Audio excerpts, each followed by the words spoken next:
Hello, I'm James Ezimoha. Welcome to Africa News, where we bring you the latest updates from across the African continent. Let's see your headlines.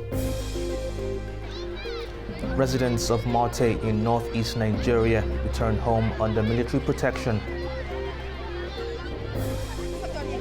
Deforestation looms in M23 rebel-controlled areas in eastern Congo as charcoal business thrives. 2 men found guilty in Kenya of aiding alShabaab militants in a 2019 hotel attack.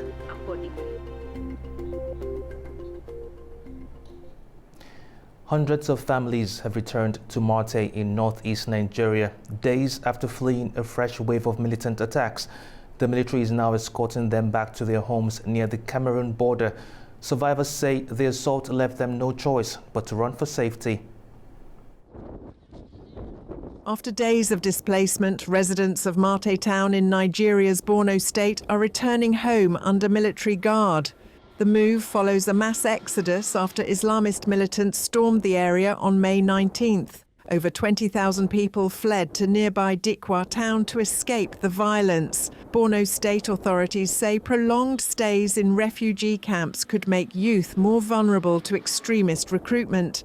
Displaced residents shared what happened the night their town was overrun. When Boko Haram attacked our town, Marte, the military fled and left us behind. Then we also fled because we had no security personnel to protect us. We were living peacefully in Marte. Around 1 a.m. on that day, Boko Haram attacked us, and their gunshots lasted till dawn. Then we fled.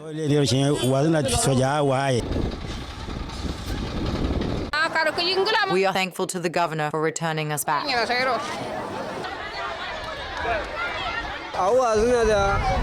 What has happened was that the infidels, Boko Haram, came into the town. They chased out our security forces and we were not happy with it. We got scared and fled. 2 days later, with the help of God and the security forces, we are now set to settle back in. The governor with his entourage got us back. Authorities say continued military presence in Marte is crucial to prevent further attacks and restore public confidence. But with insurgents still active in the region, many residents remain uncertain about their long-term safety.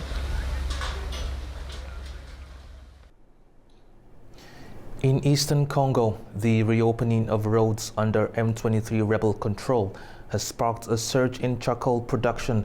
While local traders welcome the cheaper prices, conservationists warn the activity is pushing deeper into protected forest. They say a vital gorilla habitat is now at risk of disappearing. In the villages surrounding Bukavu, in Eastern Democratic Republic of Congo, residents are increasingly cutting down trees to produce charcoal, or makala in Swahili, and to harvest timber. This surge in activity has driven prices sharply down, and it's raised concerns about damage to the local ecosystem. Since early this year, the M23 rebel group has seized and occupied several towns in North and South Kivu provinces. This has led to the reopening of roads previously blocked by checkpoints and patrols, enabling a rapid increase in charcoal production and transport. Charcoal that once sold for 80,000 to 120,000 Congolese francs, that's around $32 to $48 per 100 kilogram a bag, is now trading for half that amount, according to local traders. These days, we buy a bag of charcoal for 40,000 or 45,000 Congolese francs. And when we arrive in Bukavu with the charcoal, we sell it for 50,000 or 53,000. That's how God is helping us. We manage to feed our children and also get soap for laundry. Meanwhile, conservationists warn that the expansion of charcoal and timber harvesting is encroaching on the buffer zones of Kahuzi-Biega National Park, a UNESCO World Heritage Site. Park rangers report that centuries-old trees are being felled at the forest's edge, threatening the habitat of the endangered Grauer's gorilla and other wildlife. At least 3,000 bags enter Bukavu city daily or head towards Goma. If this continues, we will lose the UNESCO World Heritage Site, this park which is the particular habitat of eastern lowland gorillas, the Grauer's gorillas. We took the initiative to contact the sellers through an advocacy note addressed to the authorities in North Kivu and South Kivu. We asked them to become more involved because if the situation continues this way, we risk losing Kahuzi-Biega National Park. Environmental groups have appealed to the M23 authorities to enforce existing forestry regulations and curb unregulated logging. They warn that without intervention, eastern Congo's forests and the species they support may face irreversible decline. A Nairobi court has found 2 men guilty of helping al-Shabaab militants carry out a deadly hotel attack in 2019. The assault on the Desert D2 complex left 21 people dead during a 12-hour siege. The judge ruled the accused played key roles in supporting the attackers. 2 men were convicted on Thursday for aiding the al-Shabaab attack on Nairobi's Dusit D, 2 hotel and business complex, in January 2019. The court found they helped the attackers with money and logistics, enabling the siege that left 21 people dead. The Somalia-based al-Shabaab, linked to al-Qaeda, had claimed responsibility for the attack. A third suspect had earlier pleaded guilty in a separate deal. Reading out her decision in court, the judge explained why Abdil was found guilty of facilitating the deadly assault. It is this deliberate and willful conduct of the first accused directly that enabled and facilitated the heinous attack at Dusit D2 Hotel. I do not therefore hesitate to find the first accused, Mohammed Abdille Ali, guilty for the offense of facilitation of a terrorist act contrary to Section 9A of the Prevention of Terrorism Act. That he knowingly facilitated the commission of a terrorist act by directly funding the terrorists. If he did not personally finance the attack, he knowingly and intentionally withheld information about those who did, having acted as an intermediary. He could only conceal such important information since he was not an innocent intermediary. He must have been aware that the financing was for furtherance of a crime, and in this case, the Dusit D2 terrorist attack. Sentencing for the 2 convicted men is expected next month. Kenya continues to grapple with the threat of al-Shabaab, whose attacks have targeted civilians, schools and shopping centres over the past decade. South Africans are pushing back after US President Donald Trump claimed white farmers are being targeted in a so-called genocide. The controversial remarks came during his meeting with President Cyril Ramaphosa at the White House. South Africans are rejecting claims made by US President Donald Trump during a tense meeting with President Cyril Ramaphosa in Washington this week.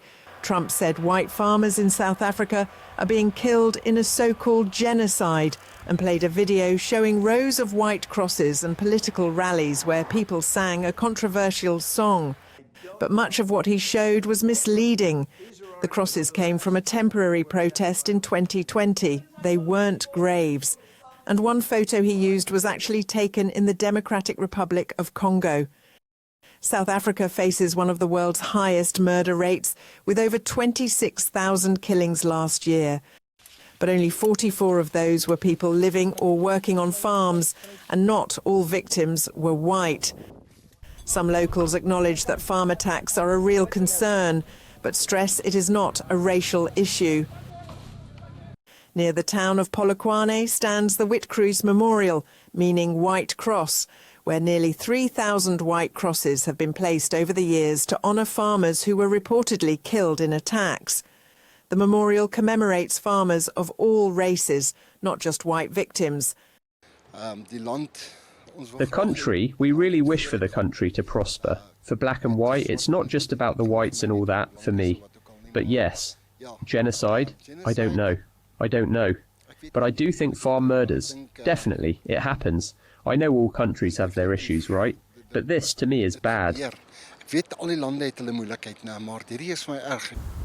Many South Africans say the real issue is the country's high crime rate, not racial targeting. It's not only white people. The problem is we got crime in South Africa, you see? It's a problem. Crime here is very high, whereby it's uncontrollable. whereby we don't see the police away. It's like they are not working. Because the last time my younger brother was being robbed, phones, everything, money there, but there was nobody who can help him. See. Official data and South African courts reject the idea of a so-called white genocide. One of the judges described it as clearly imagined and not real. And the Transvaal Agricultural Union reports that both white and black farmers have been victims of attacks. South Sudan says it will investigate migrants sent from the U.S. before deporting them to their actual home countries. The move follows a U.S. court ruling that the Trump administration violated judicial orders by attempting to deport individuals to South Sudan without due process. The migrants, originally from countries such as Cuba, Laos and Mexico, had been convicted of serious crimes, according to U.S. authorities. South Sudanese police say those wrongly sent will not stay, but be redirected once their identities are confirmed. Britain has agreed to cede sovereignty of the Chagos Islands to Mauritius. This decision is seen as the beginning of a new phase in the long-standing international dispute over the islands. The agreement allows Britain to retain control of the strategically important Diego Garcia military base. The British government agreed on Thursday to give the Chagos Islands to Mauritius. The deal was signed after a judge in London cancelled a last-minute court order. The agreement lets Britain keep control of the US-UK military base on Diego Garcia, the largest island in the Indian Ocean, for 99 years. This base is very important for the security of both Britain and the United States. The signing was delayed because lawyers for a British citizen born in the Chagos Islands got a temporary court order. But after the court cancelled the order, the deal was signed without any legal problems. The British government said this decision helps protect security and solves a long-standing dispute. That's all we have today on Africa News. Thank you for watching. Stay tuned to A News.